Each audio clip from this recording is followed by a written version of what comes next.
Thanks for having us. It's really a pleasure to have this first talk on this Wednesday morning. I'm Benedikt from Cansativa, co-founder and managing director in the space since over 5 years. And with me today is Ioana Freise, head of public and regulatory affairs.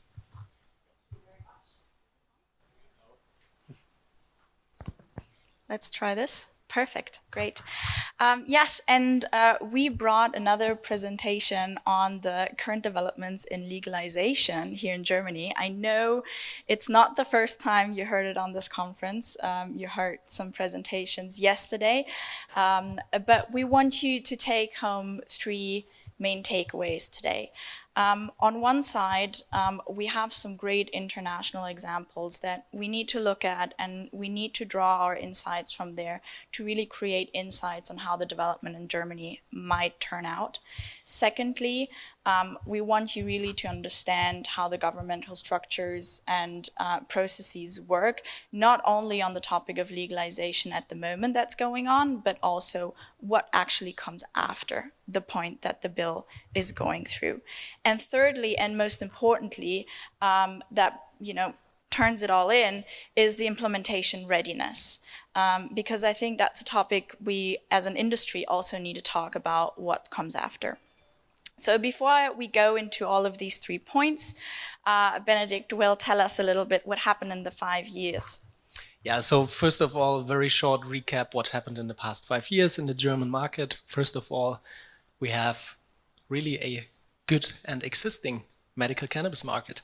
It grew from around 1 metric ton to over 10 tons in the last year in terms of addressable market. All domestic cultivators for medical cannabis are online producing the products, and they are available in German pharmacies. And at the same time, quite a few pharmacies are getting more and more involved in the market. Most of you know there are 18,000 pharmacies in the German market, but only like 3,000 or so are regularly dealing with medical cannabis. At the same time, we're still talking about quite some stigmatization of patients. It's still an issue of many people getting busted by police, getting asked questions, and so on. And we're not probably at a state where things run very smooth for those kind of patients. At the same time, we have this second layer and this huge opportunity for the industry. We're talking about a legalization, a recreational opportunity, not only in Germany, but also in Europe. And we understand this opportunity as really Germany being the epicenter of it, being probably the first mover, and there is a high potential of like a domino effect on the European Union, on Europe for the recreational and legalization process. In terms of addressable market and potential, we'll talk about that a bit later, but in general, just as of now in Germany, there are different estimations, but it is quite reasonable to assess that there are around 800 metric tons of cannabis already in the illegal market, which might be a potential addressable market after a legalization. Us as Cansativa, we're in the space over 5 years, being one of the first movers of the industry in Germany and the only one that are dealing with domestic cannabis, medical cannabis, bringing this into the pharmacies exclusively on behalf of the government. Yeah, and last but not least, although we are in the middle of maybe a macroeconomic crisis, inflation and all that, it's still a massive and huge opportunity for future investments and further investors that want to participate in the space. And from this perspective, we're still quite early on compared to other markets.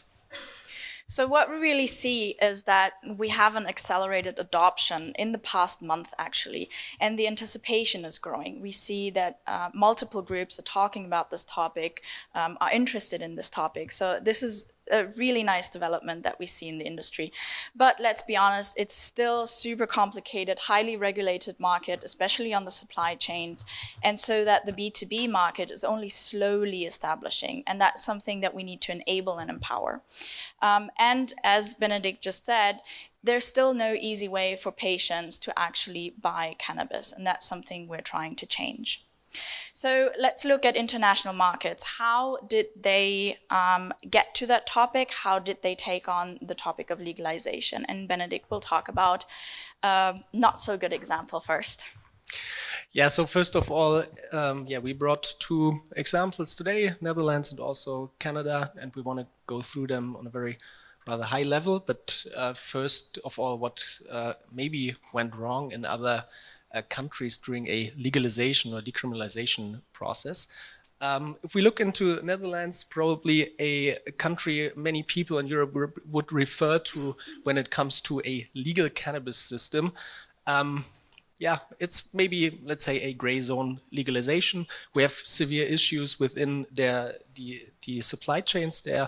We have, let's say, a legal dispensing system. However, we have a system where the black market got access into supply chains. And this is just a very important item and topic, not only for us, but also for regulations in the future. We need to look at the whole regulation, the legislation process, and so on from a very holistic approach. We need to also tackle especially supply chain security. We need to assure quality within supply chains, and we need to assure that there is no access for black market to participate in a legalized system. And the Netherlands are on, let's say, this high level, maybe an example where things didn't go out very well. There's always room for improvement, but it's important that we as industry and also as politics look at this example, that we really don't give the black market any ground to participate in a legalized system. Now over to a better example. Maybe a better example. I know that some Canadian players are here today, so they definitely know much better than I do. However, if we just look at the pure figures, it's pretty impressive what happened in Canada from the economic and addressable market perspective. Right after legalization, the medical market, compared to the rec market, became more and more unimportant. However, it continued to exist. And this is also a message for us. We have in Germany a market where we have statutory health insurance, where we have self-payers that rely on medical cannabis as a therapy.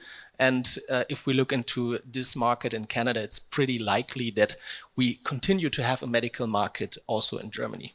However, it's probably compared to the rec market significantly lower, but the especially development of the rec market will completely rely on the regulatory framework that will be outlined and be in place by politics.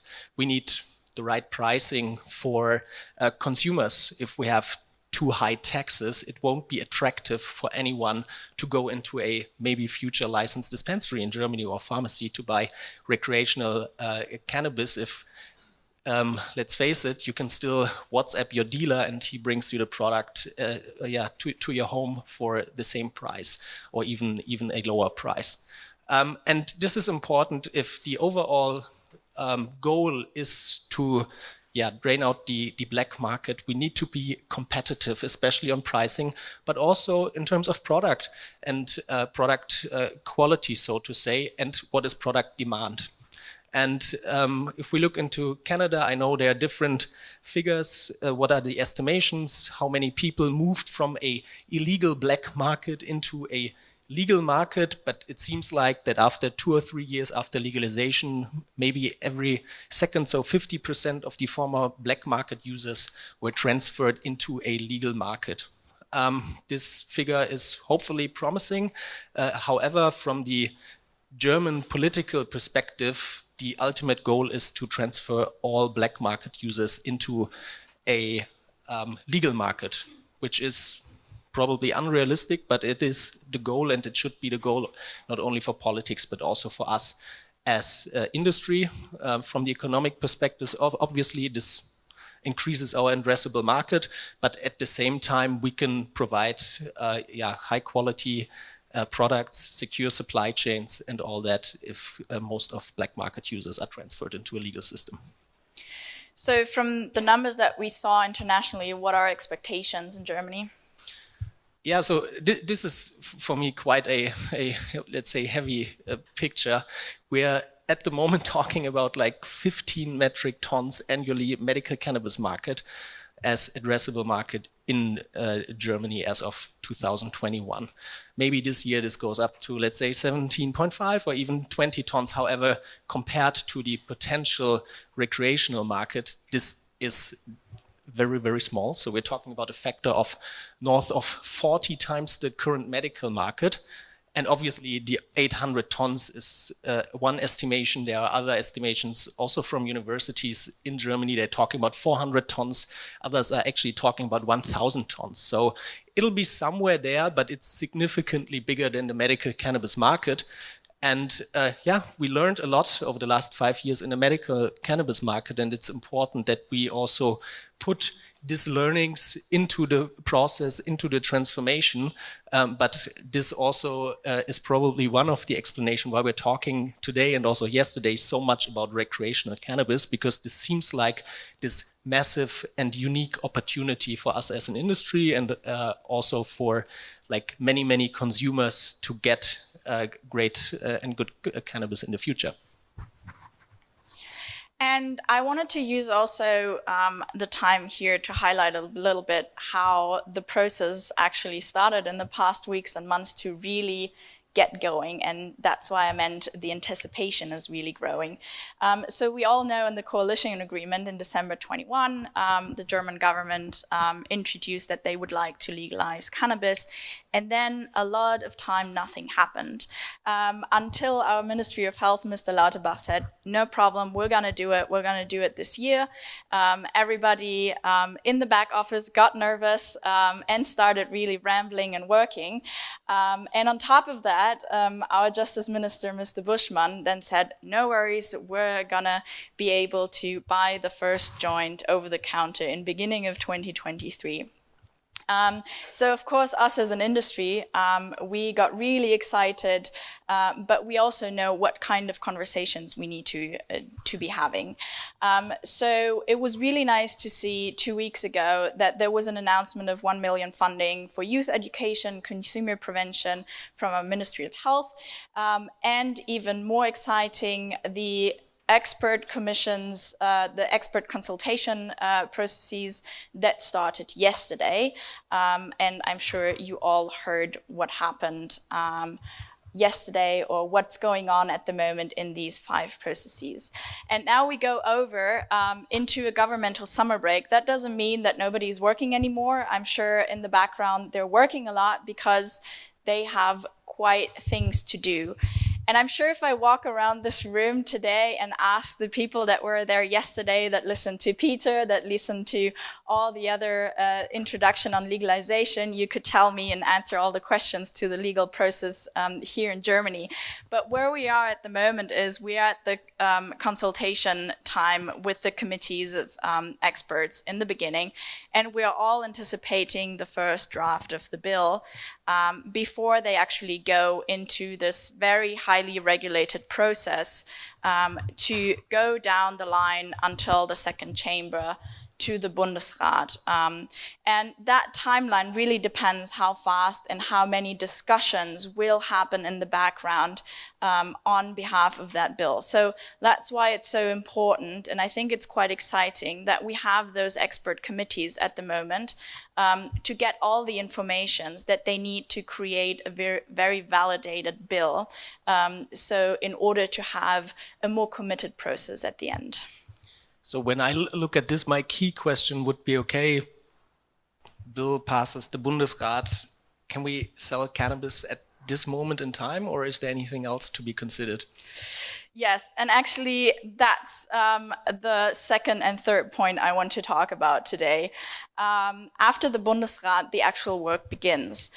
We are a federal system in Germany, which means that all those bills and legislations and regulations need to be implemented by our states and need to be implemented then in our municipal administrative structures. And let's be honest, I heard a lot that we want to unify certain products, certain standards on a German level, but knowing from other industries, certain things cannot be unified on a complete German level. I think on the product side and also on the supply chain side, there will be limited discrepancies throughout Germany. But especially when we go down and talk to experts on a municipal level, on a state level, you will have different administrative people that you need to talk to when it comes to cannabis, when it comes to cannabis implementation. It will become even more specific and different when we talk about governance. We already see it that the governance structures throughout Germany are very specific and very separated. So for example, if you're in Berlin or if you're in Munich, there's a big difference between governance, between rollout, between how patients feel are being treated. And then it comes to, I think, the very last part, and I think it's really important for us as an industry to talk about this. When we look at the implementation and the execution of dispensaries, cities will have a take on how these dispensaries will look like, how they will be implemented in the city centers or not. And we don't need to underestimate how much small specifications we will need to talk about on a local level with the administration and how many different certificates we need to take on for Frankfurt, for Berlin, for Munich, for Hamburg. And maybe to add just some few more things, because those are big questions that need to be answered and are at the moment, so to say, not decided or unclear. If you look at product, what about domestic cultivation versus import? I know yesterday there were many talks about that, how to solve issues like the UN Single Conventions and all other things to import products to establish global supply chains. And at the same time, what are actually the dispensaries in Germany in the future? Is it really only licensed dispensary? Is it also pharmacies? Is it only pharmacies? There are some opinions from political leaders. It's still probably something that need to be negotiated and discussed during all the legislation process and the draft bill. However, those are severe and big questions that will have significant influence on the rollout and execution, not only on the federal, but also as described on the state and municipal level. And that brings us kind of to the summary of those 3 points today.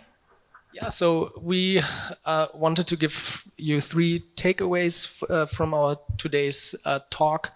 Market potential, it's definitely huge.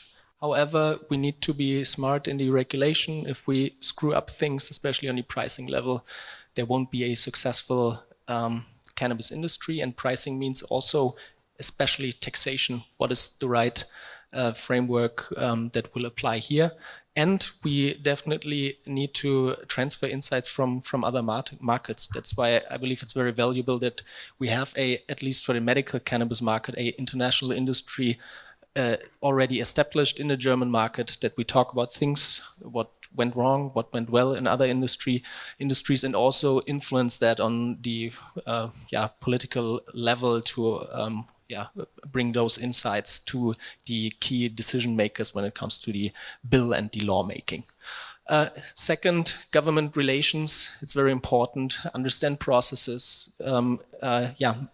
Try to help to establish and bring the right system into the German market. If we have a system that doesn't work, we won't have the success that we are all aiming at. And last but not least, implementation know-how. Let's get ready. Let's work on things. Let's be also creative, but also at the same time, let's be patient. It is important that we have a framework that works. Otherwise, we will screw things up in the mid to long run.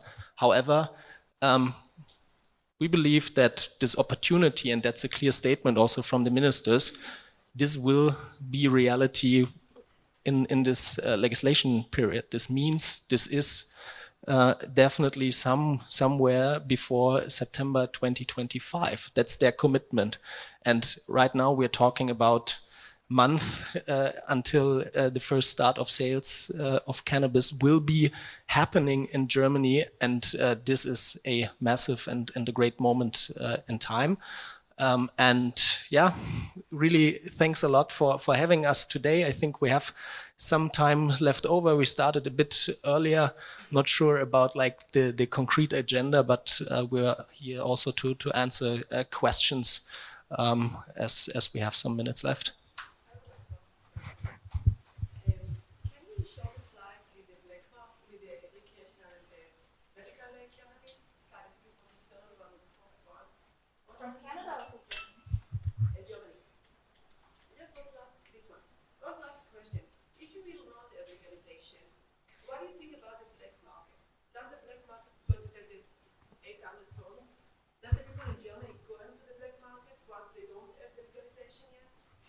So, yeah, it's a good question, but I think my observation would be we have an existing black market already. So it's convenient, it's easy to have access to black market illegal cannabis in Germany. So we're not talking about the 800 tons are not existing yet. We're rather about talking they exist, but it is a black market. So what happens if legalization or recreational use won't be allowed in Germany? This will continue probably to exist, and over the last few years also it increased and it grew. So my expectation would be, of course, there could be some that be transferred in the medical market, but to be honest, it's still rather complicated to get a prescription, to get all that. So the 800 tons, they can't be transferred into a medical market. That's pretty clear. And at the same time, we believe that this black market will just continue to grow. Yeah.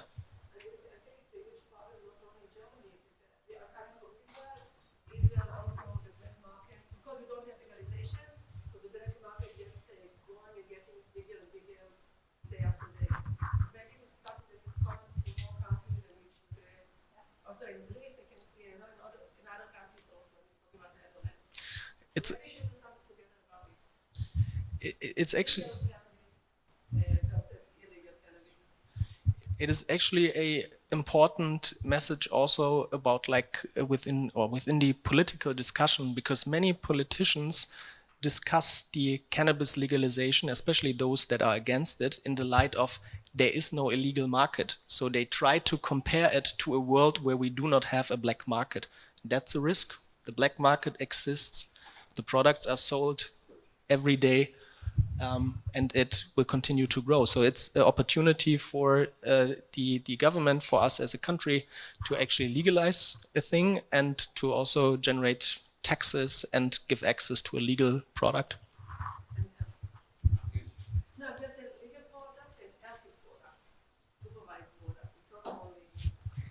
That's probably also a tough statement. Many people that are involved in the black market, maybe doing home growing, they would hardly disagree on that if there's a better product, if we do it like in industrial scale. But I would definitely agree.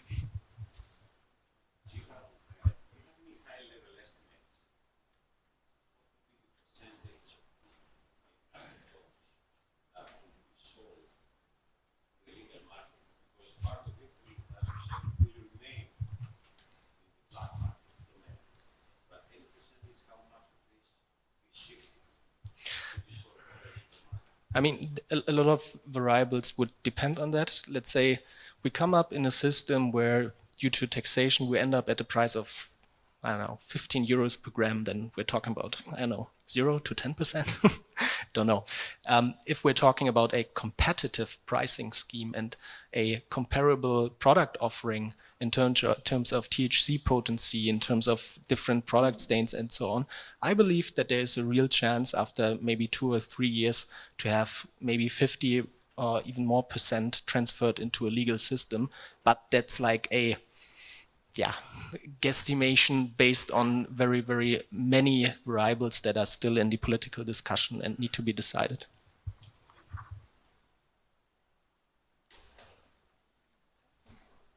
Then, thank you so much for listening. Yeah, thanks a lot. Thank you, Benedikt. Thank you, Ioana.